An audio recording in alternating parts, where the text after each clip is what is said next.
What's up, everybody? We are back. John Delarose here, delarose.com. That's DELARROZ.com. You can go to the link in the description below and sign up for my newsletter and get a free graphic novel. And I hope you'll start reading some of my graphic novels, especially if you like this cosmic stuff, because I like to write a little bit of this too. All right. This is Thanos Infinity Abyss by Jim Starlin. And the reason I got this is because they have a bunch of collected editions of Jim Starlin's work, starting with Thanos Infinity Origins, which really goes over the early stuff through the 70s and 80s. And then they have the whole Infinity Gauntlet, Crusade, Wars, Warlock and the Infinity Watch trades to go along with that.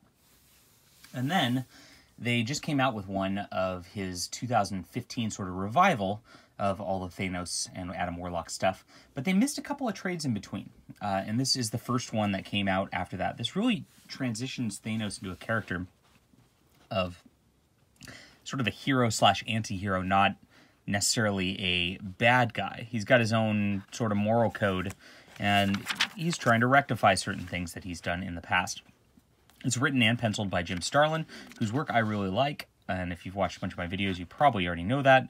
And Al Milgrom, which is veteran inker on the inks here. And this came out originally in, when was this? 2002, I guess? 2001. After all the Infinity Crusade stuff, they didn't do an event with it for some reason. They just did this, this 6-issue series.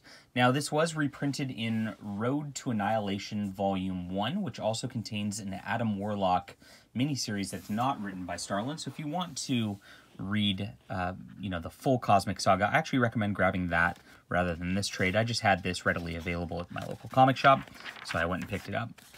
All right, so this one, things are going weird for Thanos and Adam Warlock. They're very confused as to what's going on.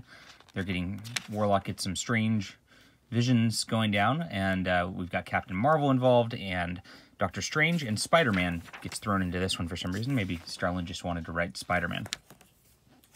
But Thanos seems to realize something's going down also, and so we get these nice introductions to the characters, which it starts off a little slow because Starlin really wants to remind you who everybody is.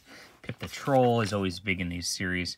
And so we don't really get a great Gamora idea for what's going on at first. Moondragon, who's kind of left out of a lot of stuff these days, but is big in the whole Infinity Watch saga.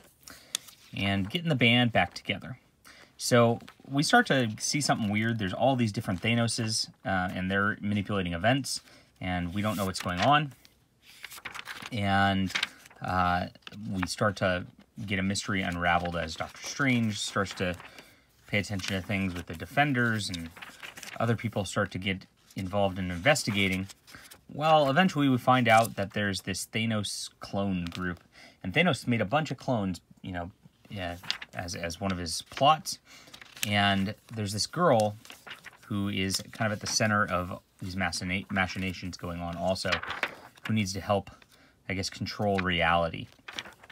And so the heroes are trying to protect her from these Thanos clones as Thanos, the real Thanos, tries to destroy these Thanos clones. And this is like Bane Thanos almost going after Gamora. It's fun stuff.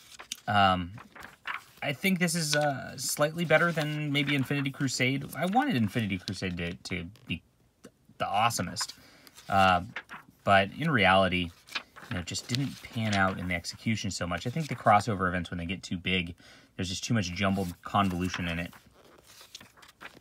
But here's this. This is a spot outside the universe, and I guess like this guy's in charge of just keeping reality together or whatnot, and is waiting for his replacement to arrive. And their replacement's a little girl, which is kind of weird. And she, her parents really don't want her pulled apart, and she kind of comes into an understanding of all of it as this goes down. And then eventually Thanos has a clone who's really wanting to usurp all of reality, of course, because this is how it goes. And he gets all the heroes together to fight this, like, Galactus